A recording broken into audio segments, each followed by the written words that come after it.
일상의 소소한 아름다움을 발견하는 언니 스토리 맘입니다.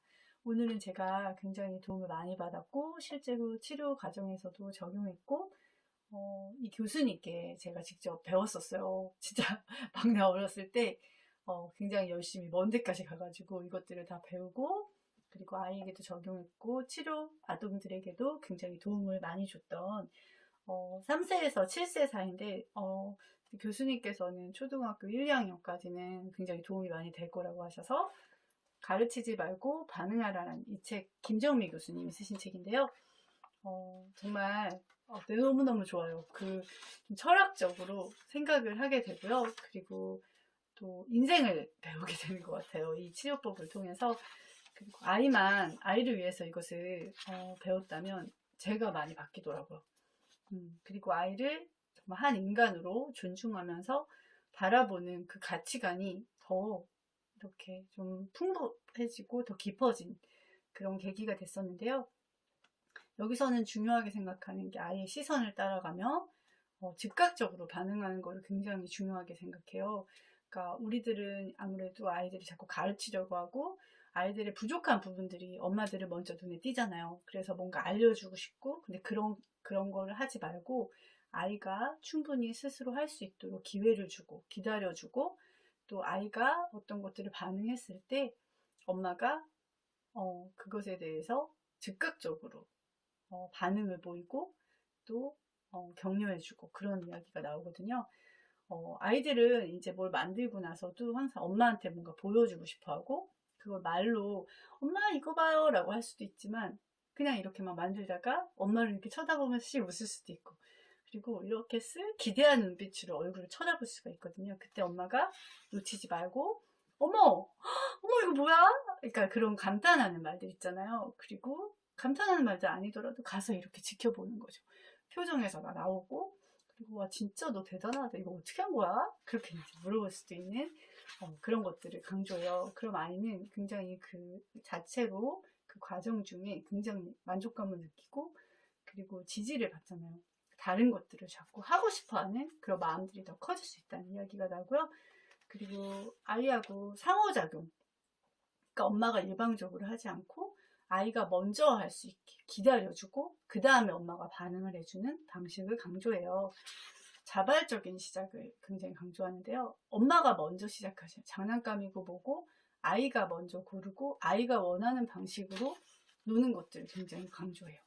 그리고 7세 이전, 7세 이전이 주도성을 기르는데 굉장히 중요한 적기라고 해요. 그래서 그 시기에는 특별히 더 그렇게 아이에게 맞춰줘야 된다는 그런 이야기가 나오고요. 그리고 인지적인 너무 학습을 강조하다 보면 그 놀이 자체가 그냥 학습이 되어버리고 공부가 되어버리잖아요. 그런 게 아니라 그런 인지적인 학습 또한 자발적인 동기에 의해서 더 잘 배울 수 있고 또 아이가 주의 집중을 할 수 있잖아요. 일단 재밌어야지. 그렇기 때문에 엄마가 자꾸 질문하는 것들을 하지 말라는 그런 이야기가 나와요. 그 두 가지 반응이 굉장히 인상적이었는데요. 나는 어떤 반응을 하고 있는지 한번 평상시에 내 모습을 생각하면서 한번 들어봐 주세요. 아이한테 뭐 땅콩 같은 거를 갖고 오라고 시켰어요. 근데 아이가 좀 늦게 온 거예요. 근데 와서 온 걸 보니까 예쁜 접시에 냅킨까지 깔고 아이가 거기 예쁘게 땅콩을 담아 갖고 온 거예요. 그때 첫 번째 엄마 반응은 빨리 갖고 오라고 하는데 뭐 이렇게 꾸물거렸어? 뭐 이런 거 쓸데없이 이렇게 하게 갖고 왔어? 라고 얘기할 수도 있고 두 번째는 어머 어떻게 이렇게 센스가 있었어? 이렇게 엄마를 생각해서 이렇게 그게 해갖고 온 거야? 라고 하면서 굉장히 예쁘다. 이거 너무 예쁘다. 이렇게 얘기해 줄 수도 있잖아요. 두 번째 반응이 훨씬 더 아이를 격려하는 반응이고 아이를 인정해주는 반응이고 존중하는 반응 그리고 아이의 동기를 좋게 바라봐주는 그런 반응이라는 이야기가 나오고요. 그리고 엄마들은 아이가 주의 집중을 잘 했으면 좋겠다고 생각하잖아요. 그때는 일단은 그거를 한번 생각해 보셔도 좋겠어요.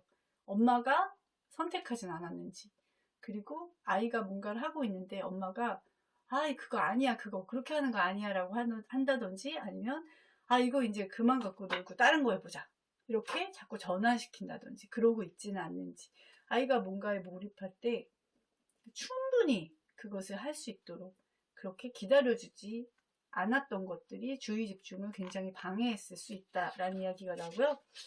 어떤 도전 과제 같은 경우는 너무 엄마가 기대치가 커서 애가 만약에 퍼즐을 이렇게 뭐 얼마나 걸 잘 맞춘다 그러면 갑자기 다음 단계로 이렇게 싸운다거나, 그리고 더욱 건너뛰어서 그 다음 단계를 싸우면 아이가 굉장히 좌절을 느낄 수 있고, 그리고 어떤 걸 시도하는 것 자체가 두려울 수 있거든요.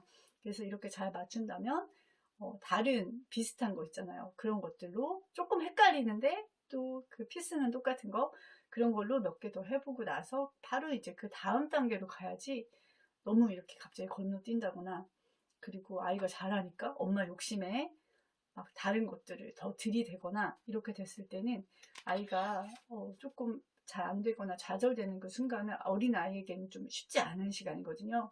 그래서 그런 것들을 차근차근 단계를 쌓아가야지, 너무나 조급하게 하는 것들이 아이의 자신감을 굉장히 잃게 만든다는 이야기가 나와요. 아이들이 망가진 장난감을 좋아한대요. 왜냐면 틀대로 놀지 않아도 되니까. 그리고 내가 하고 싶은 대로 할 수 있으니까. 예를 들면 컵이 있으면 컵으로 먹는 용도도 있지만, 장난감으로 할 때는 모자도 쓸 수 있고, 또 마법의 무슨 물건이 될 수도 있는 거고요. 그리고 그걸로 물건 쓰러뜨기 놀이를 할 수도 있는 거잖아요. 그러니까 아이가 자유롭게 놀 수 있도록 허용하는 것이 굉장히 중요하다. 어떤 한 가지 방법으로 놀게 하지 말라. 아이가 원하는 방식으로 그것이 무엇이 되었건 즐겁게 할 수 있게 허용해 주라는 이야기가 나와요. 그리고 여기서 중요한 내용이, 자신감을 쌓기 하기 위해서는 특히나 처음에는 아이의 것을 무조건 인정해 주는 것이 너무나 중요하다. 네, 그 이야기가 나오고요. 그리고 자신감은 실제 능력하고 어떻게 보면 크게 상관이 없을 수 있어요. 왜냐하면 어떤 상황에서 어떤 아이는 굉장히 만족하고 굉장히 기뻐하고 나는 잘할 수 있어라고 생각하는 아이가 있고, 또 어떤 아이 같은 경우는 똑같은 상황에서 굉장히 의기소침해지면서 자책하고 막 그런 아이들이 있잖아요. 근데 그거는 자기 자신을 내가 어떻게 인식하느냐에 따라 다르다는 거죠. 그리고 이 세 가지 이제 팁이 있는데요. 아이가 놀거나 책을 읽거나 또 사물을 살펴볼 때 그것이 무엇인지를 질문하지 말라고. 먼저 아이가 노는 방식, 아이가 하는 방식을 지켜봐 주세요라는 이야기가 나오고요. 그리고 엄마가 평상시에 하는 말을 그 시간에는 반으로 줄이라고 얘기 나와요. 그리고 엄마가 질문을 멈추면 얼마나 아이가 집중할 수 있는지를 꼭 체크해 보라는 이야기가 나오고, 또 아이가 응답을 하지 않아도 너무 반복해서 묻지 말라고 얘기해요. 아이는 거기에 이제 몰입돼 있거든요. 그러니까 엄마가 계속 질문을 통해서 방해하지 말라는 이야기가 나와요. 나머지 이야기는 다음에 또 이어서 하도록 하겠습니다. 언니 스토리맘이었습니다.